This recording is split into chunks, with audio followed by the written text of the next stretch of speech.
Our day and age has opened up a wide scope of values to be able to make anything possible for absolutely anyone, including women and minorities, as well as people with unique beliefs, such as Judaism or Christianity or other religions for that matter, or even atheism. And yet we still honor composers who have treated these people horribly or have done other horrible things, and yet we choose to ignore them, even though it's reflected in their music. We need to do better and be able to revise our musical canon in order to be able to include more women and minorities and people with unique beliefs, and be able to honor their music and appreciate them more, and shut out the composers that we know today as legendary composers who we might not be aware of any of their serious flaws. The content of a musical work can be distressing for people who have experienced traumatic circumstances. Rape culture is a modern concept that has only been discussed in the last 50 years and is defined by the editors of Transforming a Rape Culture as a complex of beliefs that encourages male sexual aggression and supports violence against women. Many operas include scenes of rape and sexual violence in ways that reinforce this rape culture. For example, in Carlisle Floyd's opera Susanna, the main character, Susanna, is attacked by Reverend Blitch in a way that can be defined as rape. However, this scene is often described by opera critics as Susanna being seduced by Reverend Blitch. Definitions of the word rape and the word seduced are wildly different. When rape is described as seduction, the immorality of the act of rape is diminished. The promotion of operas that include rape is damaging to the victims of sexual violence, and it needs to be discouraged. Art cannot be separated from the artist. Composers write music that reflects who they are as a person and what they stand for. Richard Wagner was a well-known anti-Semite who published an essay titled Das Judentum in der Musik, which translates to Judaism in Music. His writing attacks Jews based on their religion, their culture, and their music, and was distributed to the German people by the Nazi Party 80 years later. Similarly, the overture to his opera Rienzi was used in Nazi party rallies. Celebrating these works now creates a problematic situation for people of Jewish culture and Jewish religion. Art is directly and undeniably linked to its creator. The Starry Night cannot be looked at without thought of Vincent van Gogh. Man in the Mirror cannot be listened to without thought of Michael Jackson. And The Cosby Show cannot be watched without thought of Bill Cosby. These works of art will forever be tainted by the men who created them. Society should continue to acknowledge these works, but cannot continue to actively promote this art, despite being harmless in and of itself, because it was written by harmful people. Music is a perfect example of this highly convoluted matter. Many people listen to songs by artists who are known to be abusive, cruel, pedophilic, or criminal. Society must take the initiative to cease the consumption of music written by these criminals. If society stops listening and purchasing this music, these artists will no longer be programmed and will cease to make a profit. It is a belief among some that you can view a piece of art as an entirely independent object without association of its creator. To ignore the harmful actions of the artist is to encourage ignorance, naivety, and shows a disregard for the impact it has had on the victims of the artist. Alternatively, society should strive to program and endorse music written by the commonly victimized, such as Jewish, female, and African American composers. The time of blindly consuming art has passed, and the necessity of solely promoting music by respectable artists increases every day. These efforts will minimize the enabling of wrongdoers and will promote a healthy culture of art everywhere, where everyone, even victims of cruelty, can feel comfortable to participate in and consume and enjoy the works of art that are being promoted around them. Classical music has become the standard repertoire for performing groups in schools all over the world.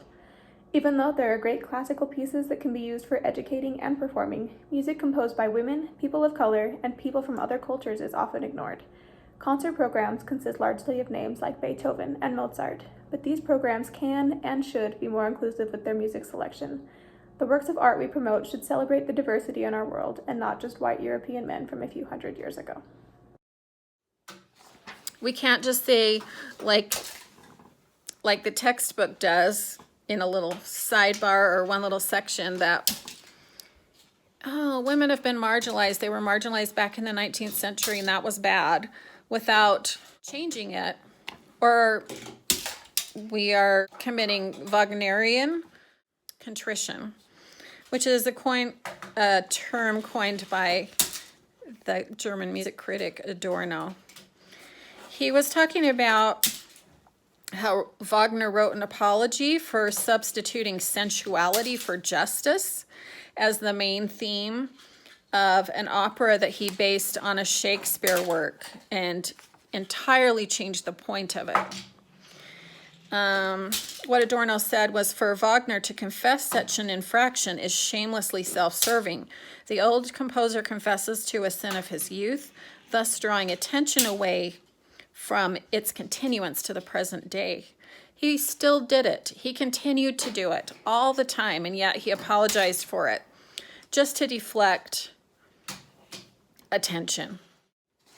If you look at the Van Cliburn competition, which is older than I am, and I'm old, it has never had a female composer featured by any one of the competitors in all of those years. That's like 58 years. The competition has 70 hours of music every time and no females. They have a junior competition, however, for teenagers. And among those teenagers, part of the works, of course, are required or commissioned. And then they have their own competitor's choice pieces. And among all of those pieces, 13% were female in the last 10 years of the entire amount performed by the junior competitors. And they were all competitors' choice. So you can see that these kids have been taught about female composers. They've been showed the works of female composers by their teachers, and they love the works of female composers and are willing to perform them, and they think that they're competition worthy.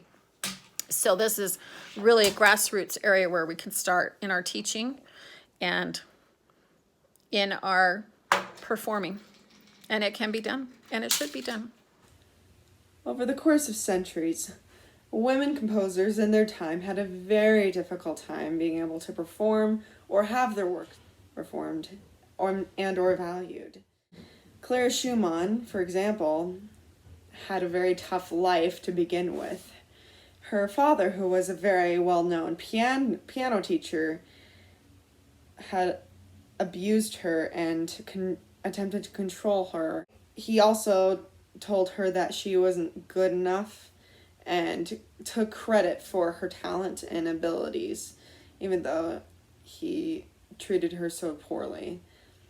And even after she married Robert Schumann, who loved her dearly, even he complied with the common ideal that we were dealing with the work of a woman, and that was a problem in their time, somehow. In our day and time, we now recognize the value of women composers and should give them reparation, knowing that they've had a difficult time and they deserve much, much better. That could have been more appreciated in their time. And we need to make sure that they are well known, and it is our job to be able to promote these works when they couldn't be in our time, and we can in our day. It is clear that we live in a very different society from that of the 19th and 20th centuries, and as such, the types of music that we choose to program should reflect that. We've gone on too long keeping the same old repertoire in our programs when we could expand our efforts finding new music and new composers to add to the canon. Music should be selected not just for its content, but for its context, and the world around us is watching. If we strive to program works by women, people of color, and people from all over the world, we will have the privilege of learning new perspectives and hearing new stories that we otherwise would not hear.